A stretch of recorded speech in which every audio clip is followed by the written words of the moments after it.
Welcome back, everyone, to the Therapist Confidential podcast. I'm your host, Travis Heath, and today we get to speak with Liliana Baylon about a number of topics that feel really timely. I mean, they're always timely, but things like migration, belonging, and identity, cultural humility. I hear that term a lot these days. That'll be fun to get into. And maybe if we have time, supervision and leadership that honors complexity. And boy, that last word, complexity, if that's not the time we're living in right now, complex times, I don't know what times we are in. So, Liliana, welcome to the podcast today. It's awesome to have you. Do you mind saying a few words about yourself to the folks who are listening? Thank you for inviting me. Let me start with the human part. I'm Liliana Baylon. I'm a daughter, a mother. My favorite child right now is my dog, Chucho. Um, that's right. I claim my dog. And I'm a migrant. Um, I'm a therapist. As a migrant, I have accrued quite a bit of credentials because all migrants are overachievers in one way or another. So the list is intense. If you're interested, just Google me and all those credentials will pop. Other than that, I'm an advocate for migrants. That's the population that I focus. So I'm very biased when it comes to them. And I'm always searching because everything that I've been taught from the beginning of my career had nothing to do with what I see in my space. Boy, and that last part of what you just said is a major reason why I'm so glad you're here. As an educator myself, now training master's level students, I think that's one of the things is we look through like traditional models of therapy, which do offer us something. I don't mean to say they don't offer us anything, but often it's hard to translate them into modern contexts and sometimes into non-white, non-English speaking contexts. So this feels like an awesome place to start. I'm wondering if you could talk some about how you've kind of wrestled with and made that translation in the work that you're doing, the formalized training and Yeah. then the work that's actually happening on the ground. Yeah. I think every time that I go in, either I do consultations or trainings, I actually, people ask me that question, which is there's no training. The training that we took was mainly on stereotypes. So I'm going to start from the beginning. Like, that's exactly why we get trained on how to label people based on stereotypes. And then based on that, we tend to focus on models, therapeutic models that are behavioral based, which tend not to work with cultures who focus on, family and community values. So therefore, from the beginning, I knew that I had to do the assignments or the CEs for requirements. But then when I'm in the trainings, I had to start thinking of my clients and how will that translate to working with them. So even though I'm bilingual, even when I take trainings, my brain automatically is translating on how will this work with so and so.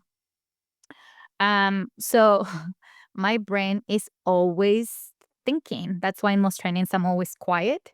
It's not that I'm judging you. It's that I'm translating how will this work with what I know about the populations that I work with. So saying all of that, there's no straight path. There's no way for trainers who do not have this shared life experience to know what I'm talking about. And then if we focus on research, research has not caught up yet. So there's no way that everyone can be ethically ready for this. It's just that I'm a weird therapist. I have this shared experience, so therefore I know what I know and I'm looking for something different. When you're talking about that, sitting in a workshop and you're making that translation process, can you take us inside? I understand it's a little different each time, but can you think of like a particular concept or something you saw that maybe was, I don't know, like you're very Eurocentric in its presentation and how you actually go about making that translation in your own work? Yeah, I'm very vocal about Sue Johnson and EFT model, emotionally focused therapy. I love the model. Scratch that. Not meaning like I love the model because of the intent. but I cry when I learned the model because it was telling me that my cultural did it wrong. So just let us sink in. So every day, and I have shared this story, which is when I took that training, the foundation, I would leave the workshop, which is a 4-day training, and I'll be crying because the message that I was getting from a Western lens is that my Latino culture, my family culture did it wrong. So then it took a lot of regulation in order for me to learn how to translate what they were telling me into what I can do. So a perfect example is when they talk about attachment, they talk from I love you, I'll take care of you. Sounds really Disney movies, like all these Hallmark movies that we have seen, right? But for me was how will this show up with Latino communities? And then I started thinking, well, the way that attachment shows up is by they providing, they go to work and they provide by saying, where are you going? What time you're coming back? That's actually attachment language. Um, right? So their main focus is to automatically go to emotion. That's the door for the model to do what it needs to do. And one of my translations says, I cannot go to emotion right away. It's not safe for migrants to go to emotion right away. So think about what you're watching in the news. Think about the clips that you've been watching. We are asking them to be so vulnerable when in reality, vulnerability, they cannot afford that in this moment. They have to have a guard all the time because we do not know, or they do not know if they're going to make it home. They do not know if their children are going to make it back home.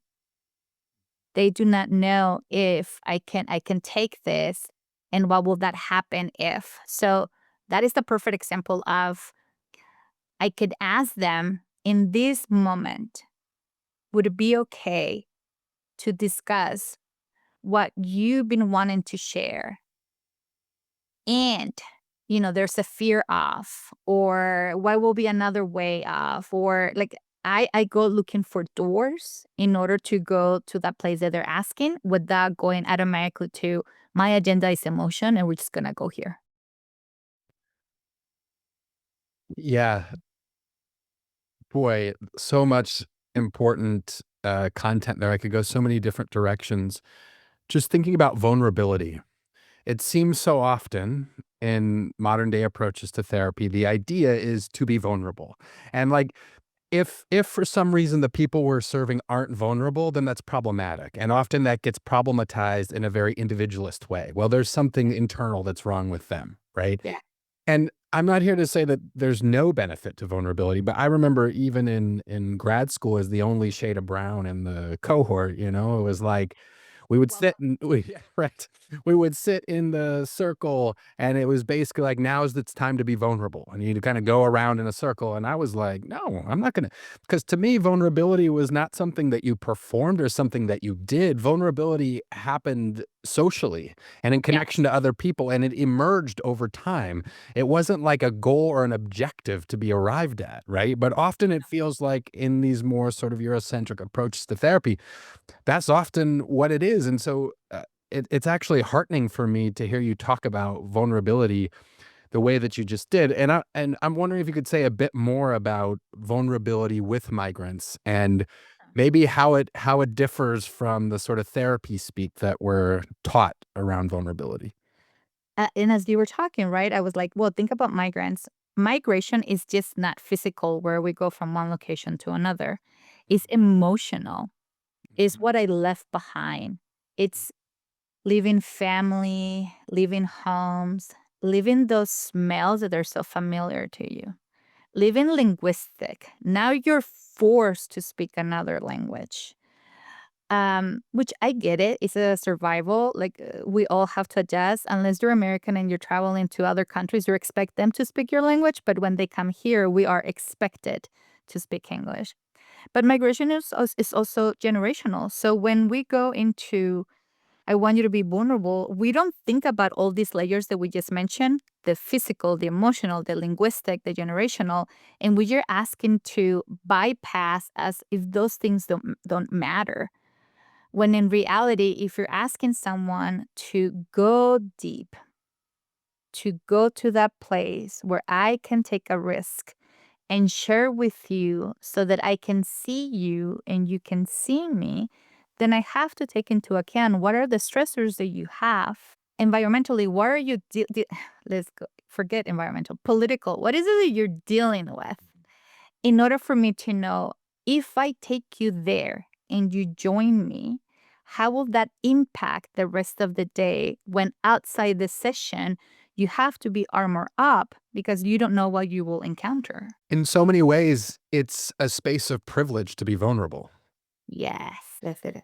You started alluding to this. I want to ask it a little more explicitly. You were mentioning what we see on the news for some of us. Like for me, I live 5 miles north of the border here in Southern California. We've been up in Los Angeles when they were having curfews and all sorts of things were going on up there. And so for some of us, this is happening in our communities as we speak. For many people, it's happening on the news and or on social media, and there's a certain distance from it. But I think most people are aware of it Mhm. on some level. And I'm wondering what you're noticing about your work with immigrants at this particular moment in history with what's happening at the level of the federal government and beyond. There's so much anxiety. And that's like the umbrella word. That's like, let's make it sound nice. But there's actually, kids are having nightmares because there's no one actually talking to them in regards to what could happen. They just know that any given moment things can change. So the fear of separation, right? There's couples that when they are in the session, I can have one or both crying because they had to escape. It was not a choice. We have this narrative in the US like they're choosing, they're coming in groups, they're choosing to come illegally. But in reality, a lot of the times, like I remember this case a while ago, and it was a father and child. And I remember the guilt and the shame of the father because in a split second, he had to choose who to save. So just let it sink in. You have a second to choose who you're going to save. Are you going to choose your partner? Are you going to choose your child? If you have multiple children, which one are you going to be able to carry and then just take off? And then when you come to therapy, because usually they refer you to therapy because the child is so aggressive or not adjusting to school. Right. Um, and when you come to therapy, I'm trying to not only see you, but make sense of your trauma and just be with you. Because can you imagine as a human carrying that shame of who I left behind and the guilt of who I did not save, or the guilt of the person who's here and why do you choose me and not my sibling? So we tend in therapy to say, well, they're dealing with anxiety or they're dealing with PTSD, but it's deeper than that. Just in this example that I just shared, it's not as simple as when we can turn off the TV because, that's awful, but they're here illegally. Oh, or, when, well, that's not the population that I work with, which in my mind, when you listen to statistics, is yes, it is, just you have not created space for them to share with you. Mm. Right. This idea of what populations we're serving as if we know exactly what populations we're serving at all times too. Sometimes we do, right? Sometimes people are upfront or we know because of the referral, but often we're working with folks where some of this may not even be thought to be explored. And here in Southern California, it's gotten to the point where, you're talking about people that are here, quote unquote, illegally. I mean, there are plenty of people who are citizens of the United States who are now carrying papers with them because they're being harassed by ICE. And then that starts to create as you use the word anxiety. I love how you said, like, that's the sort of put together word anxiety that we use, right? I mean, and we could use words that are much more accurate than anxiety, right? They're uncomfortable. You used the word political earlier, and I mean, in some ways, what's happening right now is an assault on people's personhood. It is. right? It's more than anxiety. And so, yes, there are people that are undocumented that are here. There are people that are documented that are here but fearful. And then this kind of, infiltrates through entire communities where entire communities feel like they're under assault. Their right to be human beings in the world is under assault. And that's a hell of a place to live. And then people come to therapy, and it's interesting the sort of thing we often do, like I've heard this a lot, where you have a child who is multilingual, Yes. but they're the problem because the teachers only speak English and they're monolingual. And it's like, wait, who's the problem here? And the children are being problematized, right? When they actually have skills that Yeah. sometimes teachers in the community don't have. And I'm not saying all teachers should have those skills. I'm just pointing out it's interesting to me the language that gets used, Yeah. and the euphemisms that get used around some of this, and also the way things get storied.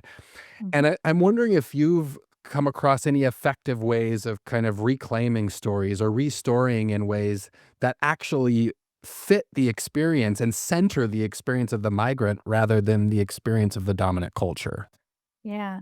And I think it starts with us, right? Like you and I have platforms. You and I teach. You and I do consultations. So most of my trainings I go into and I start with I am a migrant. And due to colorism, I may be white passing. And guess what? I have to travel with documentation because as soon as I start talking, you're going to hear my accent. So it's easy for you to stop me and ask me, do you belong? So there's a lot of us that when you have a platform, what can you do in order for you to give voice to those stories?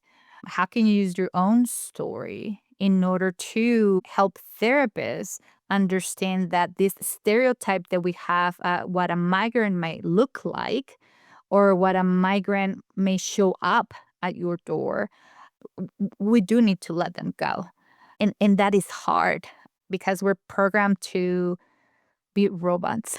We're programmed to think alike, to we all should speak the same vocabulary, agree to the same models, agree to what we're gonna do, and outside of that, we tend to struggle in our field. So therefore, when we're talking about immigrants and the services that we have created, we have to think about what is the identity that is layered here. And then we have to own it, the biases that we have in regards to the stereotypes that we carry. Every time that you turn on the TV, you are consuming a stereotype. In the books that you're choosing to read or the trainings that you're choosing to go and partake, you are consuming stereotypes. So Mm, it's up to us to challenge that when it is happening and call it out. It is very uncomfortable for trainers now when I'm in there because I will call it out and I have no filter and that can be seen as very aggressive. And I have no time to sugarcoat it for you. It's been sugarcoated for a long time. Yeah, and there's another interesting word, aggressive, right? Oh, yeah. Aggressive. And boy, what are the origins of that word and why is that word being used now? I mean, perhaps because you're raising some uncomfortable truths about our field. Yeah. And I think, so now we're talking about white supremacy, we're talking about patriarchy, we're talking about, so I'm very aware because I'm a female and I'm a Latina who's migrant. Like there's layers of should you be saying this out loud? And who are you to be saying these things out loud? What are your credentials? That's happening to me in the last 5 years. Mm. Tends to be males who tend to ask me, well, tell me about your credentials, tell me about your research, which then I get like, okay, you're fragile. Go take care of you. I'm going to continue here. It's not my job to nurture you or to take care of you. There's like all these layers that they're happening, and you're not even aware because you're so busy trying to prove a point that does not have a point. Oh boy. Yeah, I could say a lot about that. And what's funny is you don't need to defend your credentials at all, and you have a lot of them. I mean, by the looks of it, you're licensed in multiple states, right? You've gone through lots of trainings to be certified as a supervisor across different mediums. I mean, so you have all the credentials and then some. It's interesting, right? How that's where they go with you to Yeah. immediately question, well, you must not have credentials. Yeah. I do want to ask you some about there's this narrative that I hear a lot around, well, if people wanted to preserve their culture, then why would they come to United States, right? Obviously they think United States is better and so they should assimilate. And of course, you and I know it's way more complicated than that. And I wonder how you work with the ideas of being able to preserve one's culture and Yeah, also deal with, at least to what me often feels like, forced assimilation and how that shows up for you in your therapeutic work. you're absolutely right. So I've been discussing lately in regards to the United States tells you that everyone is welcome. And that's a lie. That's a fantasy that we have carried throughout. When in reality, when you come to the United States, they tell you, welcome. We love your traditions. We love your culture. Now change, assimilate, Right. so that we can have the same vocabulary, so that we're speaking the same language, so that we like the same food, the same music, and I can continue on. So the reality is that it is forced assimilation so that we can coexist, because anything different will make me uncomfortable, and therefore acculturation is just not going to cut it. I truly need you to assimilate to this. For most of us who migrated, and so I'll use my example. I migrated when I was 16 years old. At that time, think about developmentally, I was trying to figure out, who am I? How can I be in relationship with you, my caretaker, and have my own mind? And I want to be like. So how will this work? So when I came to the US, out of survival was, I have to speak the language, I have to dress alike, I have to look friendly in order for you to give me a chance and help me in whatever capacity. And I've been talking to my friends who are also migrants, and we've been having this conversation now in regards to, it takes us time for us to understand, wait a minute, what is it that I miss? What is it that I'm aware that is not working for me? What is it that I want to adapt from this environment? And then how can I make it mine? So in reality is, my culture is now a mix of cultures. It gets influenced every time that you travel, every time that you listen to something different, every time that you consume something different, either food or arts or whatever it is. And therefore, actually culture keeps molding to what you want it to be. So it's not like a one thing. So when anyone tells me, but you're a Latina, your culture is, I was like, I'm going to stop you right there. I don't even know what that means. I'm still molding it. Even as I'm aging, I'm still molding it for where am I? What stage of my life am I? What is it that is working? What's not working? And what I'm going to unlearn. So even in regards to culture, using myself, like, it's very complicated. It's complex. But with the clients that I'm working with, one of the questions that I ask them is, when you think about your family culture, what are the things that you're missing? What are the things that are important to you to pass down? What are the things from your family culture that they're not serving you in this moment? And how we're going to integrate this? And that's a lot. I love those questions. Rather than assuming about one's culture, even one that we believe we share the same culture with, this monolith description of culture, I love that you're asking questions. It almost seems like, there's a negotiation or something that's going on, and there's room for redefinition, right? When you're sort of living between cultures, so to speak. And we'll hopefully talk some about cultural humility, but I already see it there in the fact that you're asking questions rather than making assertions about someone's identity or their culture or what they need to be doing. You're asking questions. Is this a common part of your practice and one that you find useful? I am very curious about everyone. So I'm always want to learn. So yeah, part of my being is actually asking questions and then ask what's negotiable, what's not negotiable. Because I think I go through life asking those questions myself. So yeah, it's part of my practice. It's part of what I do. Now, let's try for a moment to ignore all of the potential institutional barriers to this because I know them well, being the chair of a department. So I get some of the institutional barriers. Although we've been able to do some cool stuff at San Diego State, but it's ruffled some feathers, to put it lightly. But Yeah. let's ignore some of those barriers and boundaries for a minute and just imagine that you could make whatever changes you wanted to formal education, to of therapists, formal education of therapists, broadly defined. And maybe in particular to working with things like migration, belonging, identity, cultural humility, the things that you're very passionate about. So you can wave the proverbial magic wand, you can make whatever changes you want to formalize education. Where would you start? What's missing? I feel like you're playing with me now. Being curious about the human in front of you in institutions, period, either educational or the ones who are micromanaging us in regards to credentials. They tend to focus on checklists. And therefore, they forget about the human in front of you. It's so funny because we have this saying of every individual is so different, but then they come to therapy and we want to treat them all the same.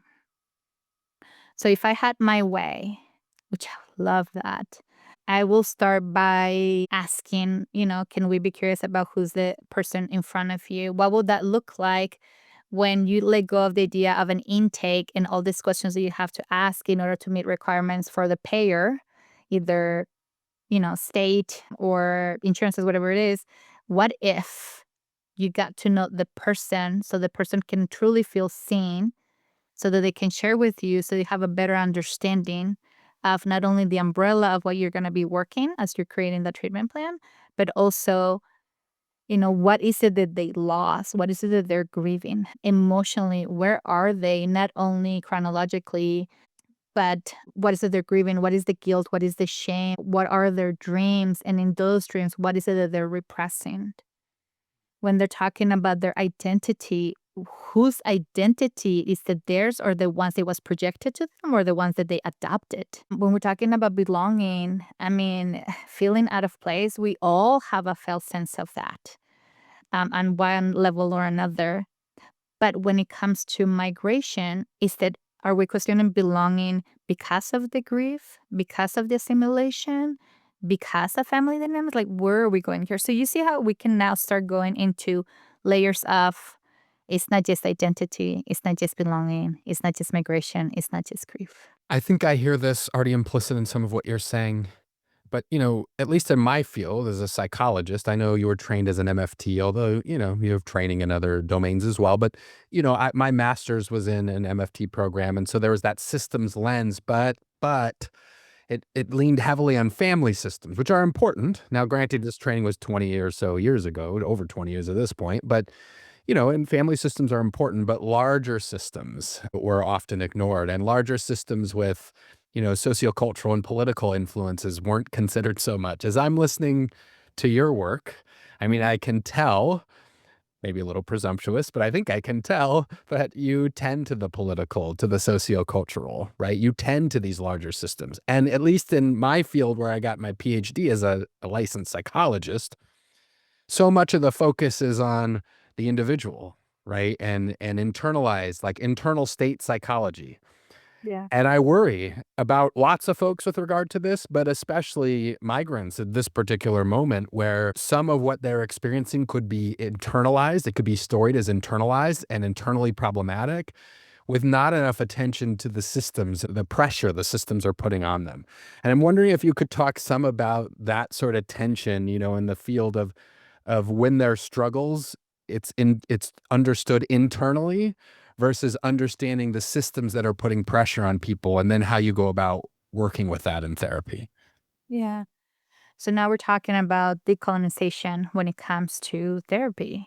So, what is it that you as a therapist are aware in regards to what we're being taught from a Western point of view, which is very privileged, very one layer, very one issue, very, we have one problem. If we go from point A to point B, it's solved. When we're talking about migrants, it's not that easy. So then we do have to see the lens through politically, how is this impacting you? Financially, how is this impacting you? What are the decisions that you have to make if politically all these policies are impacting you? If financially all of this is impacting you? What is it that you're carrying every day that you are silent because you don't want to burn your family with additional stressors? What is it that you're trying to rebuild and politically it's affecting you? And therefore, your nervous system is just collapsing and you do not know what to do. How are you being misunderstood with this political environment when the narrative sold is that you are a criminal or you're just here to have babies? I don't know who can afford babies, but you're just here to have babies. And therefore, it's a disservice because we're working so hard to dehumanize everyone around us, unless you're white. So part of the work, even with migrants, is how do we help you reclaim all these complex issues that we're naming? Again, I so appreciate the questions because these questions can be useful right now for people in their practices. I mean, between the last question you just answered of mine and the previous ones, you must have asked 10, 12, 15 questions. And these are questions that people can take right now and it can inform their practices. In the spirit of that, to someone listening to this that says, look, I care about this. I want to show up in my practice for migrants. I'm not exactly sure where to start. Now, you may have covered some of this already, but just to give this, like a little more directness Mhm. to that person that wants to show up, in a way that's maybe different than their formalized training. Yeah. Where would you tell them to start? What's sort of the initial advice you would give them? Ask questions to the presenters in regards to what's your take? What's your foundation? When I first met Anna Gomez, for example, she's a EMDR figure. I will ask, like, tell me, and she's an LPC, and she's all about systems. So I'm like, oh, your foundation is attachment. You are interested in the connection. You are interested in helping relationships. You are like, once they put it in, I was like, okay, I got you, girl. I can go take a training with you. But now when I meet therapists and they ask me these questions, I'll be like, can you be curious about what you're consuming? If you go to a person who's avoiding these topics, who's not sharing what books they're reading, who they're not sharing where they go for trainings, just because you're a trainer doesn't mean that you stop learning, then we have a problem there. So be aware of what you're consuming. So it starts with the trainers. Read books. I don't know what happened. I'm sorry that I sound such like an old lady. I No, am. no, listen, you don't sound like an old lady to me. I say this sort of thing all the time. Like, we just don't read like we got to put it all in TikTok form to get people to consider it, right? That 1 minute is not gonna cut it. You need to read books. Look, I just finished reading a book and I reached out to the author because, my God. Her name is Anne. I don't remember her last name right now, but she wrote the book Erase. Holy cow. Amazing. Amazing. And I'm thinking already, oh, I can ask these questions. This is what I have to go and change in my intake. It's not that she wrote a book for mental health therapists, yet everything that I'm consuming right now is how am I gonna incorporate this on the work that I do. There was a book years ago called Solito. I don't know if you read it. It's an amazing book. It was a boy who migrated to the US, and literally in that book he wrote his story about what was that like to migrate, and it was not this glorious thing that they put in in our news, but it was like the struggles and the adjustments and how he was misunderstood and how he had a hard time finding a therapist. So books like that help us have a felt sense of what is being shared with us, but because we don't have a life experience or we're not going to trainings for this, you will not be able to pick those themes. So reading to me is really important.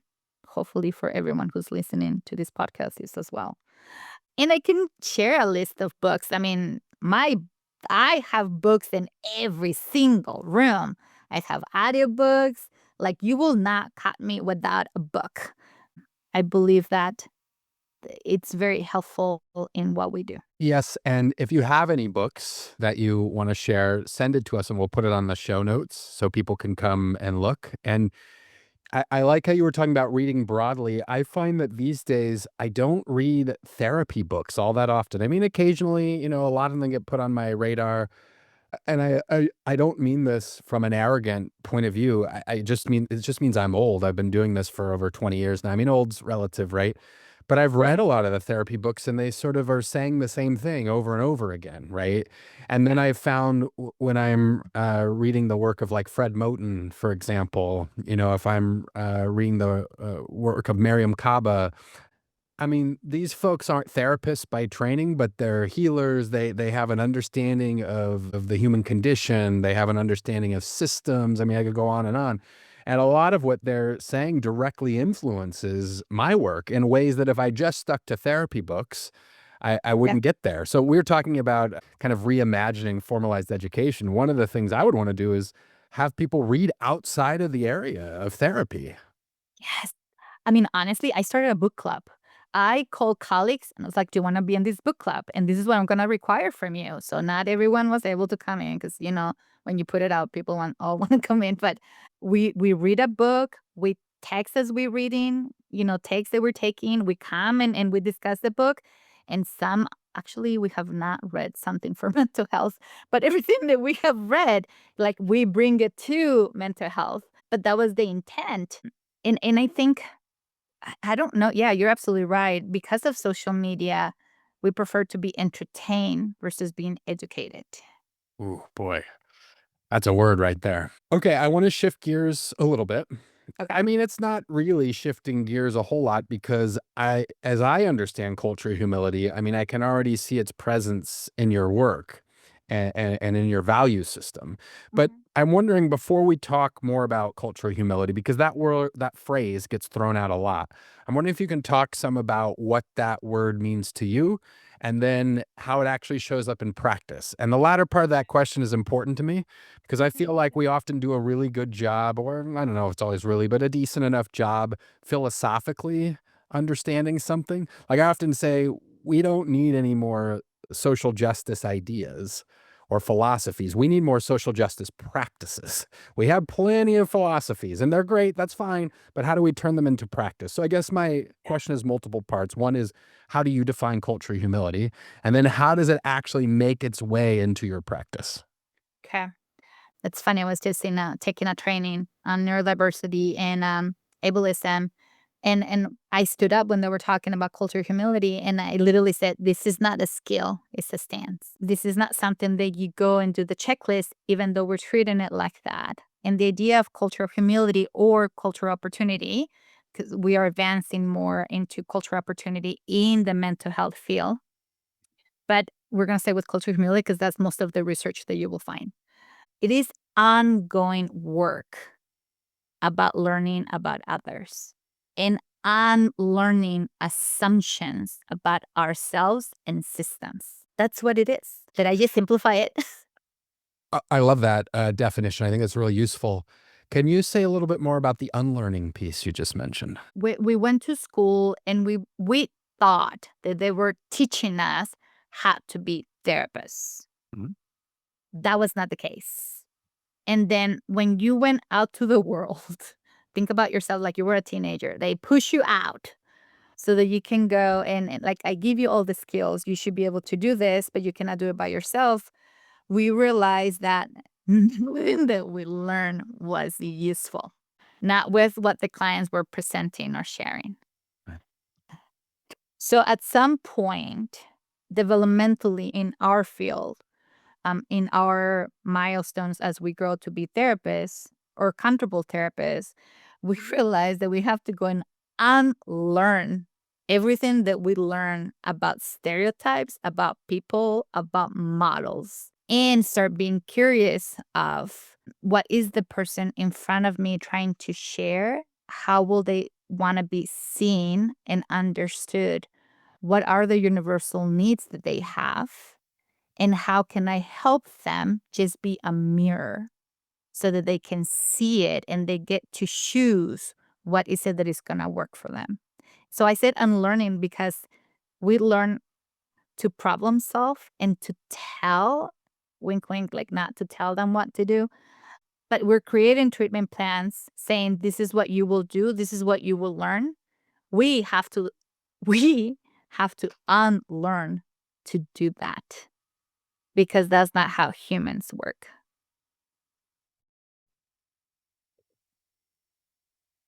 I'm one thing I know that you do a decent amount of is supervision. Mhm. I think most people in this field, when they hear something like cultural humility, they like think, "Oh, well, I have that. Of course I have that."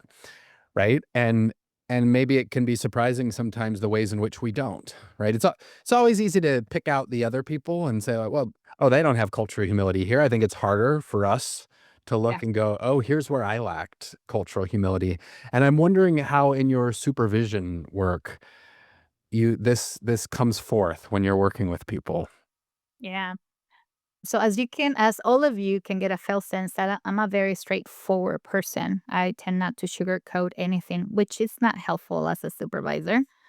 However, in supervision, we should make room to not only humanize ourselves and our supervisees, we should make room and space to repair news. We're going to fuck it up, period. We're not in the room with them. So we're going to make assumptions because we're humans and that our brain is always looking for, I know this pattern, I know what to do. So as supervisors, we have to learn to repair what we rupture. And supervision is not about perfection. So therefore, cultural humility gives us a lens on how to be curious about who's in front of us and how they see the world when they go back to their clients or when they're thinking about their clients or how they're describing their clients. So supervision is leadership in therapy spaces. So there's an urgency in that for us to help our supervisees form their identity as therapists, become curious about cultural humility so that they can go on in developing who or is it that they want to be a therapist. As a supervisor, I always ask if I'm not the first supervisor, or even if I am, what is something that you know about you that works? What is something that you know about you that you don't like? What worked with your prior supervisor? What didn't? Because I don't want to replicate something that did not work for you. It doesn't make any sense to me. But I also tend to ask from a cultural lens, what are your values? So that I can work from that lens. And then what is the collective wisdom? Because in every space that I am, I know I'm gonna take something. What is it that you want to take from your space with me? What does accountability look like when we inevitably make cultural missteps? And again, I say inevitably because this is something that, if we're being honest, all of us do this. And so, can you help us understand how you make sense of what accountability actually looks like? Okay, so I just shared that I was in a training learning about ableism and neurodiversity and how to advocate for them. And I remember that I make a comment, and I will not say what I said because it took two people to be in that scenario, and the other person is not here. So, anyways, I said something, and then I went quiet, and then I started thinking, wait a minute, that's not okay. That comment was not okay. And like I let it linger, and I finally got up and I said, hey, I said this to you, and this was not okay. The person started telling me, oh, like that sort of look, and I was like, actually, no. If I truly believe in cultural humility, if I truly believe in accountability and responsibility, then what I say matter, words matter. And therefore, like we need to do something.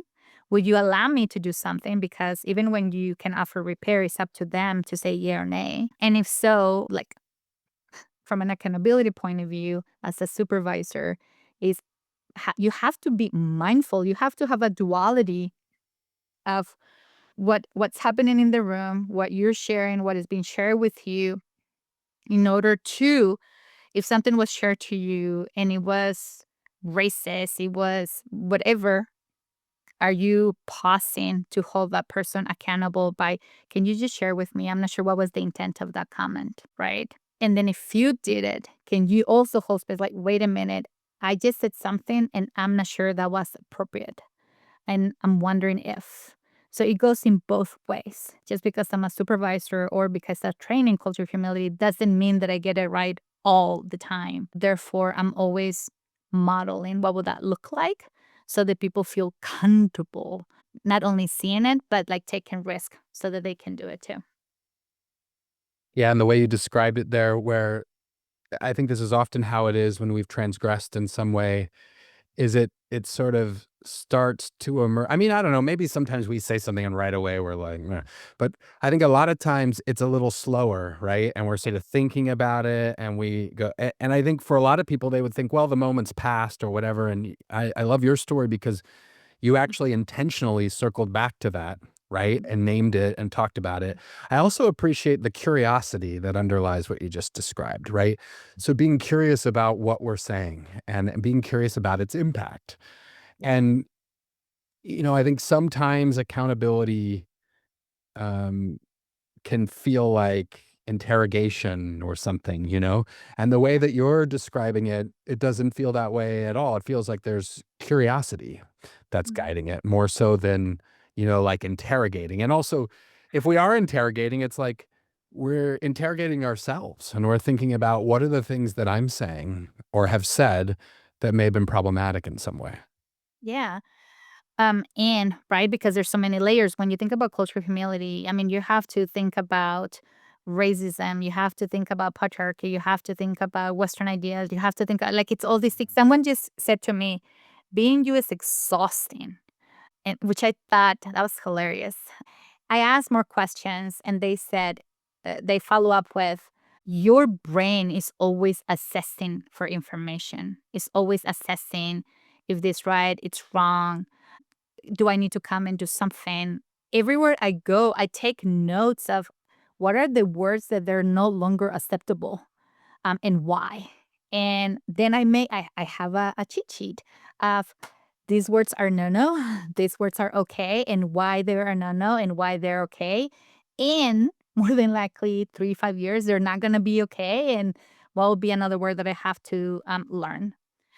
So the reality is that we're often in these conversations managing discomfort because we have no pattern on how do we have these conversations, especially when in our field we're being told you're here to serve, you don't matter. And when you go into supervision, we do have to be curious about what part is showing up for you with this client and what part is showing up for me with you as a supervisee. And what, like, we can keep going on and on and on. So it's always, I think the way that I see my world is I'm always reflecting. It's not exhausting. I consider that a privilege. I have created a space when I'm constantly reflecting the words that I use, the terms that I'm learning, the models and how they function, and when they were created, what was happening where they were created, and they make sense at that time, and what is happening now politically that is not okay, and we have to adjust them. So there's like all these things that I take into consideration when either I'm in consulting, supervision, or trainings, because I think that we're constantly telling stories either internally, right, or externally. We're just not building skills. We are learning to become communicators. I learned this recently. I went back to school. Some don't laugh, okay? I'm doing my PhD because I found a degree that focuses on global perspective. So I was Mm, like, this is the one. mhm. But I also, I'm taking courses from New Mexico. Why New Mexico? Because it's the only university that I found this, but they're actually teaching you in regards to traditional healing. Mm, mhm. So I'm doing my PhD and then I'm doing those classes with them. And what I realized is that most of us are storytellers, but we were told that you were not creative. But the reality is that you, as a human, from the beginning, someone was telling you stories, like from reading a book, from a lullaby, from like something, right? As you were growing up, you were telling stories about your family, what was happening, your friends, so on and so forth. And as I'm taking this class, I was like, oh my God, all of us are storytellers. And when we went to our master's program, we were told, no, you are very logical. This is what you do. So in Mexico, we have for a storyteller, we call them cantador, which literally is like singer, but it's because we're storytelling. that's what we're doing every day. So as a mentor, I realize that I'm always telling stories. And that allows me to be curious about you and create space so that you can be curious about me. That's poetic, what you just said. It's beautiful. I spend a lot of time thinking about stories as well in my practice, thinking about storytelling rights, who has storytelling rights and who doesn't, right? How some stories become seemingly absolute truth. They're not actually absolute truth, but they become to be viewed as absolute truth, right? They seem to be just part of the water supply and can't be questioned, right? And these sorts of things around stories, maybe this is the way that I oversimplify things, but to me, stories are at the heart of how we make sense of ourselves as human beings and how we make sense of our worlds. Um, so what you said about stories was really touching to me in a lot of different ways. There's something else I'm noticing during our conversation, Liliana, and that is around every turn, you're talking about, oh, I did this training or I did that, and now I'm doing a PhD. And the way I'm experiencing you, you can tell me if I've got this wrong, is that you just have this appetite to be learning. It's like, sometimes in a venue like this, I might be speaking to someone and people can wield expertise differently, of course. But it might be like, I'm the holder of all the knowledge and they don't reference, the training, or sometimes they don't even reference like the people that were mentors or influence the work that they're doing, right? But here you are, and you're talking about this training and that training and the PhD and why you chose the PhD. I'm wondering if you could just talk some about learning and how that's an important part of the work that you do. So let me tell you a story. Beautiful. When I was growing up in Mexico, my family somehow shows me. And I remember my grandma telling me, you have to learn how to write and read. And then she started asking me to write letters for her. I never connected that she didn't. I thought she just asked, she's trusting me to do this for her. And then was, you are the one who's going to go to school. So then I started going to school, right? And all of these, there's a story. I was like, okay, I have to go to school with that understanding why me. Then my mom chose to migrate, which it was a difficult decision. She came to the US. And then I thought, well, the only way to make it is through education. I have to find a way to be educated so that she doesn't have to clean restrooms all the time. So then I started pushing and looking for. So then I thought, well, maybe as a migrant, I adopted the idea that education is the only way. And it's something that you do or something that you have to do. Then, as I'm going in this journey, I realized that since I was born, I was always asking questions. So, here for all of you who speak Spanish or Spanglish, I was always told, you ask too many questions. In Spanish, will be preguntona. And they were always telling me that, but I did not know that I was collecting stories and I was seeking information. Why? I couldn't tell you until now. When we think about generations, I realize that I'm the one in the family who was chosen and decided to pick up the baton in order to break cycles. And part of that cycle was knowledge. Females in my family were not allowed to learn. We're not allowed to know more than men. We're not allowed to go to education because it was a waste of time. You're going to get married and have children. And it was not until a couple of years ago that I realized, well, that's big. I did not know that. But two, I love learning. I believe that life is about lessons. I cannot pretend that I arrive because I will never get there. That's not to sound exhausting, but it is a joy and a privilege that I have. The prior women in my life, the limits they didn't have. So I take ownership of that. And you see me smile because part of the story was, oh my God, I get to do this. And my mom and my grandma and my grandmother, and I can go, they didn't have that. So, one, I believe in learning and it's a joy. to credit where credit is due, I do hate when I go to trainings and they're like, and I was like, stop it. As an MFT and study all these models, nothing came out of me. We can track it back to early stages, so stop it. And two, how beautiful it will be when we give credit to others and their word and their mentorship and what they did for us or what they sparked on us. So that's part of my journey. Who do I need to give credit to for who I am today? And the joy because my family inspired something in me that I did not know back then. I think that's a lovely place to end our conversation.